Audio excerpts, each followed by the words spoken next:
What's up guys, Brad here from Piney Grove, and spring is upon us, and like every spring, I already feel like I'm way behind.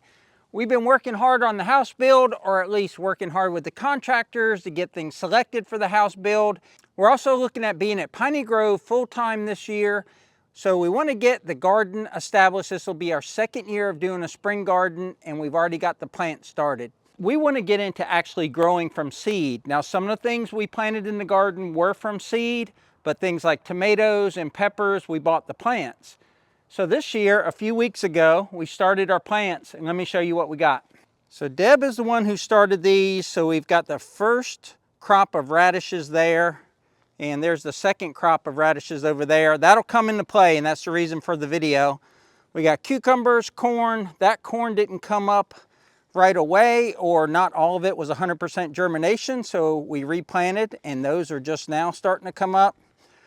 We've got zucchini squash, tomato plants. I think there's, these are peppers. They're actually heirloom peppers from a stash of my dad's pepper seeds. Got another tray of corn over there, and some of those in there are watermelon and cantaloupe. And just overall an assortment of things to put in the garden. Now this is the second time we've planted onions and nothing came up, so I don't know what to say about that. So we try to tailor our garden to things that we really like to eat. So we like to eat radishes, but radishes don't do well just put in the soil. They're a real small plant and weeds tend to take them over. So we're gonna create some raised planter boxes for the radishes today. So what I got here is some leftover concrete board from a shower project that Deb and I did like 10 years ago. No, it was probably more like 15 or 18 years ago. And this has been sitting in our garage since then. I just didn't have the heart to throw this out. I figured there was something good I could do with it. So today we're gonna make some raised planter boxes out of this. And my thought process is this has gotta last longer than say a 2x12. I got a trowel for the mortar, and I got a saw with the abrasive blade or the cutting blade for this. So let's see how it goes. I've never done this before. So we'll cut this in half for the end. So if you're wondering how wide it'll be 20 inches and 15/16. All right, I'm confident the line is right, so we'll cut that, and that'll be the width of our box. Now the depth of our box is going to be the same depth as this, whatever this is. So 12.5 inches. That's the strips we'll cut out of this other backer board. I've actually got to cut this board because it's not cut properly. It's easy to see how there's less material here and more on the other end. So whenever I cut that years ago, I didn't cut it very square. Okay, I think we're ready to cut. I'm just going to throw some clamps on here. Keep it from moving. Got a fiber cement blade in there. So it's not an abrasive blade, it's actually got teeth on it. Haven't done this in a while. This is the blade we used 20 years ago or however long it was, so give it a shot.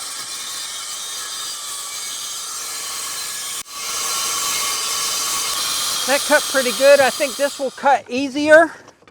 I still have to cut that board in half, but that will be the ends are now ripped to width. Let's do the sides. I'm holding my breath during that whole thing so I don't breathe that. If I was doing more of this, I would definitely wear a mask. That's why tile work is so expensive. Nobody wants to do this. All right, let's cut the end piece in half. I finished cutting all the concrete boards, and I actually had 4 extra, so I went ahead and sized them to make a square box. And I clamped all 4 together so I could cut them all at once to get a nice straight edge. And the blade got hot and it started bending, and I might have fried the blade on here. It's got those temper marks on it, and it was making a lot of noise and smelling bad. But it's a 20-year-old blade. If it's ruined, I think I got my money's worth out of it. But now I'm thinking about how I'm gonna assemble them, and I've got a couple of different ideas. I think we'll start assembly with the last box that I cut, and it's going to be a square box rather than a rectangular box. I think the best way to have these boxes retain their shape, and this board is much stronger than that other board, so maybe we do something different there. By other board, I mean the first one I cut on camera. But I've got these L brackets, and I'll show you what I'm thinking. With these L brackets, I could put them on the outside, or I could put them on the inside so you didn't see them. And I think I have it good enough here, and I've now put one L bracket on the inside, one on the outside, and one on the bottom. And this is going to be buried in the dirt a little bit, so that's probably good enough. Now I have some mortar and some sand to make a mortar mixture, and I'm not sure if it needs it, but we might go ahead and do that as well. But for now, we're just going to put the brackets on it and make this box, and then just see how sturdy or steady it is. I'm using self-tapping screws. They're number 12 by 3/4. So I've got two types of L brackets, and these were left over from when we put wood framing inside the metal building there, the mega shed. And I've got these that are kind of the same on both sides as far as the same size, and I got these where one side's a little bit longer than the other.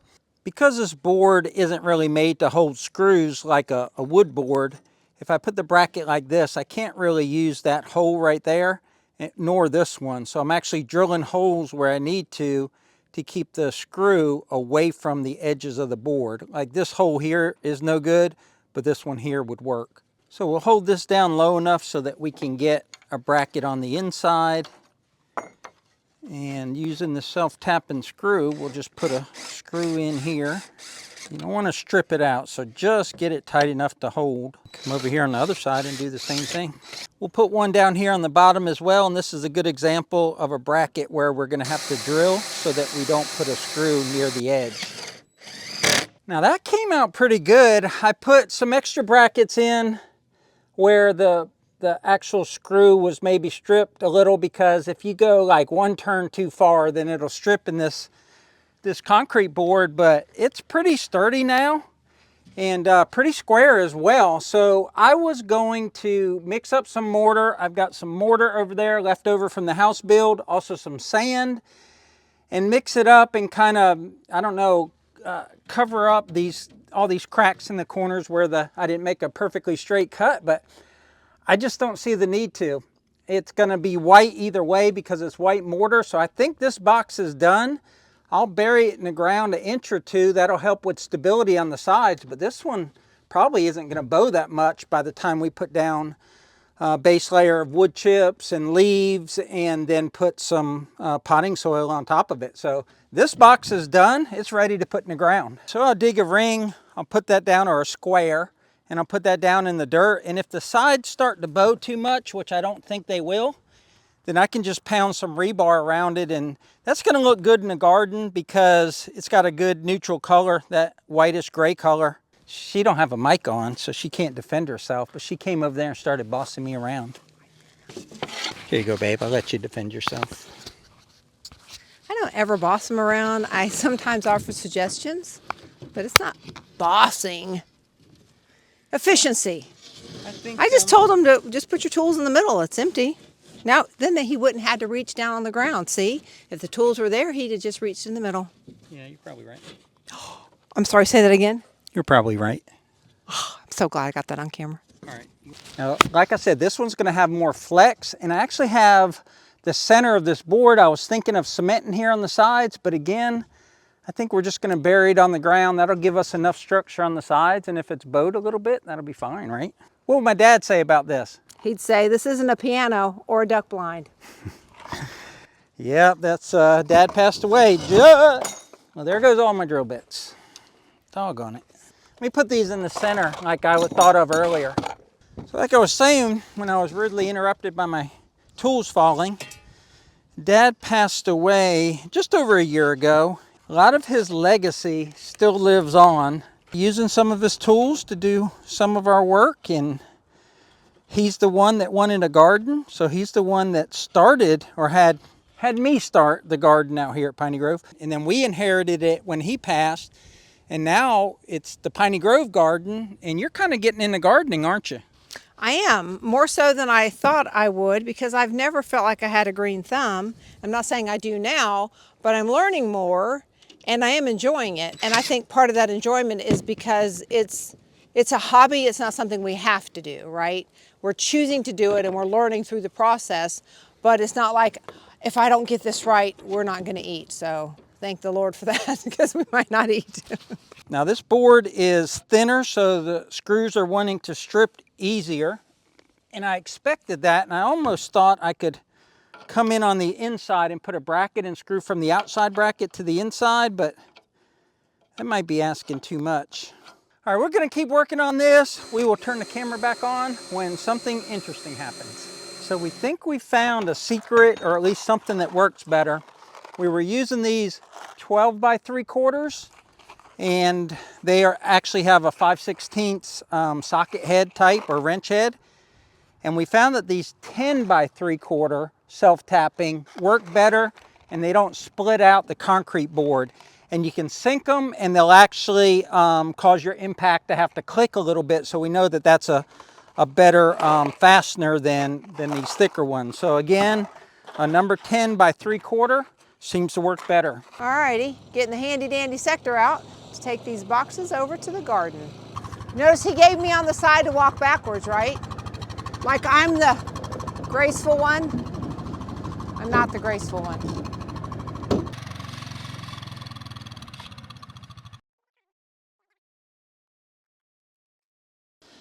We're trying to figure out the optimum place to put them, because once they're here, they're going to be here until they rot. And I don't think they're going to rot, which is why we did them out of concrete. But we want to be able to get around and pick them and tend to them. So is that one far enough away from there? Yeah. You good? Yeah. So tell the good people a story while I go get the level. Once upon a time, there were two people that looked for land, and they found Piney Grove. After much searching and much disappointment, they found their dream property. True story. We really did find this after much looking and searching. And we weren't looking for land, we were looking for a house on land. And so the good Lord's plan was to give us land and have us build it out. And we have done that, and now we are so close to living our dream 24/7. So God has been very good to us. This land is being very good to us, and we're grateful to share it with each of you. So I'm excited about these. Last year we planted the radishes just along this, this netting. They almost got kind of lost in the weeds when the weeds tried to encroach. We kept it weeded, but this will, I think that's going to help with the weeding and help with all of it. So he went and got a level. Would you have gotten a level if you were putting in boxes in your garden? Just ask him. Would you need a level? Of course they'd need a level, Deb. So we probably need to sink this one first, and then that one will go a little bit deeper because this is kind of in a hole here. So we're noticing as we dig in this soil that we've really improved it a lot. We've been putting down a lot of wood chips, a lot of organic matter, everything that we eat, like banana peels and orange peels and coffee grounds. We've been putting in the garden and burying it. And we tilled in all the foliage left from last year. And you couldn't dig like this just a year ago. 2 years ago, we had to come in here with an excavator and break it up because we just couldn't till it. It was just so hard. And now, I mean, this soil was tilled several months ago with the tiller on the tractor, and it hasn't tightened back up. So we're building up the organic matter. We're just slowly but surely turning this somewhat or very poor Florida soil into something that we can hopefully get a nice garden out of. When we go get the square and make sure it's square, she's laughing. She don't care if it's level. And I think it looks pretty good. We've got this one in completely. It's level, it's packed all the way around. And I think it's gonna be plenty sturdy and not bow out too bad when it's full of dirt, if it bows out at all. Now this one is the thicker concrete board, but what we're gonna put in there is a mixture of wood chips. We've got some soil that we sifted out of our wood. So it's soil that has, you know, years and years of leaves and pine needles and just branches and stuff that have decayed. We sifted all of the big material out of it. We have a big pile over there. So we're gonna mix that with leaves and wood chippings, and just get like a loose mixture. Put that in the bottom, and then the last inch or two, we're gonna put some potting soil in it, just until we can get some good compost going. I've got a friend that just got a dump trailer, so as soon as we get out here full-time at Piney Grove, we're gonna go to a cow farm and get a dump trailer full of manure, poop, and let it age, and we're gonna mix it with our leaves and all the things. I have a big compost hole that I dug in the back of the property, so we're gonna do that. And then as that ages, we're gonna put it in the garden here and just try and go 100% natural and get away from any kind of man-made fertilizer. But our soil's so poor here now that we have to use fertilizer, regular fertilizer you buy. So you got it all marked, Deb? And I don't know if we're gonna be able to get it as low as that one, because that one's on a lower part of the garden because it all slopes down. And I'd like to have the tops of them even, just for looks, but I don't know that we're gonna be able to do that. So I talked about that we bury everything. Here's some rutabaga leaves that we buried a week ago, right here. Probably run into some coffee grounds and banana peels too. Well, there they are. All right, I think I got that dug down enough. Let's put it in there, see what happens. All right, I'll clean up those edges. So this one here, we got to make sure we get this right because the size will bow. And then once we get it in and get it a little bit firmed up with the dirt, I got a couple wooden stakes we'll put in there, and that should shore it up so it doesn't bow once it's full of dirt. He said he would like for them to both be the same height, and I don't think they're that far off if they're even off. It looks to the Deb eye, it looks pretty close. Did you hear that? It's almost perfectly level. Well, there you go. Look at that. Yay! It'll be nice to have these contained. Radishes and onions. If our onions come up, we've so far not having great luck with onions, but we keep trying.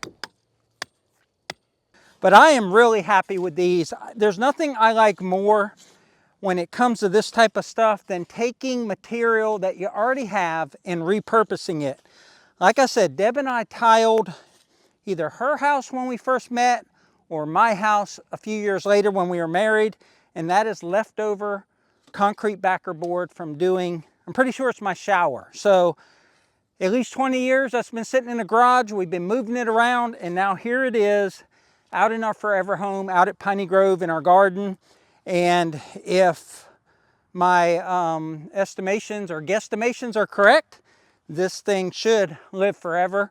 And as long as we're out here gardening, produce vegetables for us. But that's gonna wrap it up. Stay tuned because we're getting ready to plant this garden, and we'll show you how we finish filling these garden beds up with the mixture that I talked about earlier, and then what grows in there. Well, that's gonna wrap it up for today's video, folks. We sure appreciate you watching. Remember, life's short, garden hard, and don't start a project until your wife can come out and help you. And also check out these two videos right here. They're awesome as well.